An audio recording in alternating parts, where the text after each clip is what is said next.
मीठी पूरियां या मीठी टिकिये बनाने के लिए यहाँ मैंने लिया है 250 ग्राम मैदा, जिसको मैंने छान लिया है। तो सबसे पहले हम मैदे को एक बड़े बर्तन में डाल लेंगे।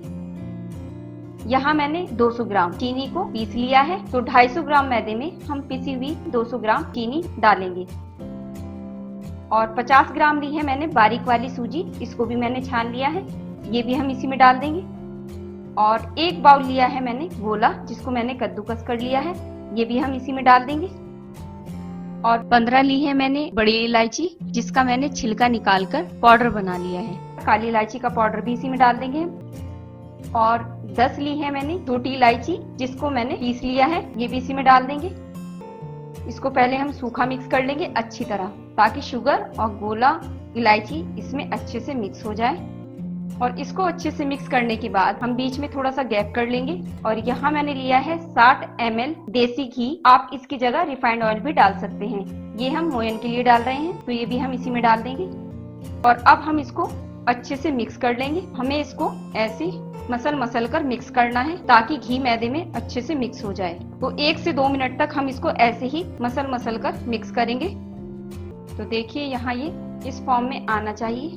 तो अब हम इसमें डालेंगे दूध। तो यहाँ मैंने 1 कप दूध लिया है, ये नॉर्मल टेम्परेचर का दूध है। दूध हम सारा एक साथ नहीं डालेंगे, थोड़ा थोड़ा डालकर हम इसका एक सख्त आटा गूंदेंगे।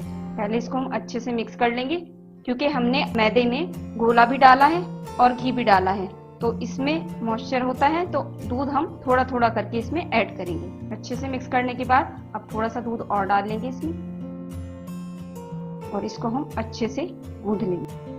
तो देखिए यहाँ ये सख्त आटा गूंदकर तैयार है। अगर आपको आटा गूंदते में लगे कि आटा थोड़ा सॉफ्ट हो गया है, तो आप इसमें थोड़ा सा मैदा मिलाकर इसको टाइट गूंद सकते हैं। तो यहाँ आटा गूंदकर तैयार है। अब हम इसको ढककर रखेंगे रेस्ट के लिए, कम से कम 15 मिनट के लिए।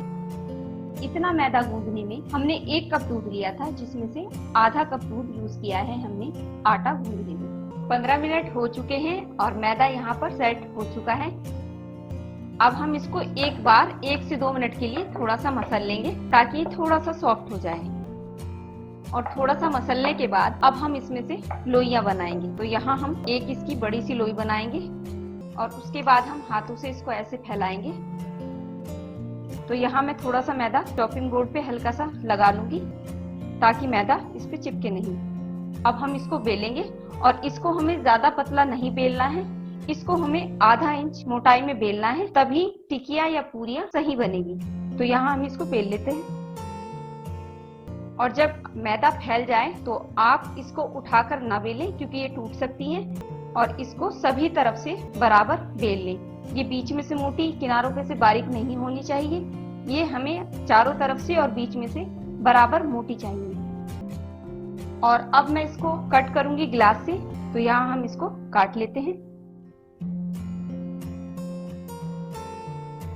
और ये जो एक्स्ट्रा आटा है इसको हम निकाल देंगे, और इसको हम दूसरी लोई में यूज कर लेंगे।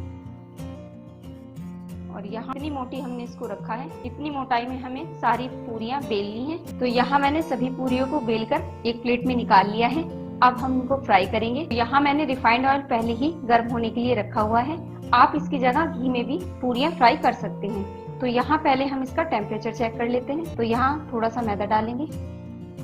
तो देखिए ये धीरे धीरे ऊपर आ रहा है, इसका मतलब ये है कि तेल का टेम्परेचर सही है। अब हम इसको निकाल लेंगे, क्योंकि जब हम इसमें पूरियां फ्राई करेंगे तो तेल मीडियम गर्म होना चाहिए। हल्के गर्म में हम इसको फ्राई नहीं करेंगे, और ज्यादा गर्म में भी हम इसको फ्राई नहीं करेंगे, नहीं तो पूरियां अंदर से कच्ची रह जाएंगी। तो यहाँ हम एक एक करके इसमें पूरियां डालेंगे, और एक बार में जितनी पूरियां आए हम उतनी फ्राई करेंगे, बाकी हम बाद में फ्राई करेंगे। तो यहाँ मैं एक बार में 4 फ्राई कर रही हूँ। इसको भी हम पकने देते हैं। धीरे धीरे ये पककर ऊपर आ जाएंगे, तब हम इसको पलट देंगे।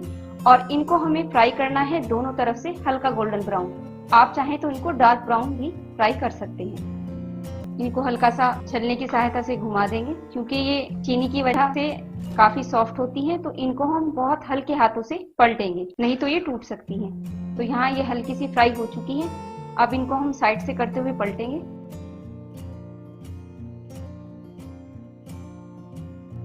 तो देखिए ये हल्की सी गोल्डन ब्राउन हो चुकी है।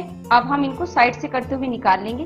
तो देखिए ये हल्की सी खिल चुकी है, इसका मतलब ये है कि ये बहुत खस्ता बनी है और ये बहुत अच्छी बनेगी। ठंडा होने के बाद ही और खस्ता हो जाएगी। तो यहाँ मैं इनको टिश्यू पेपर पर निकाल लेती हूँ ताकि एक्स्ट्रा ऑयल टिश्यू पर आ जाए। तो लीजिए मीठी पूरियां या मीठी टिकियां बनकर तैयार हैं।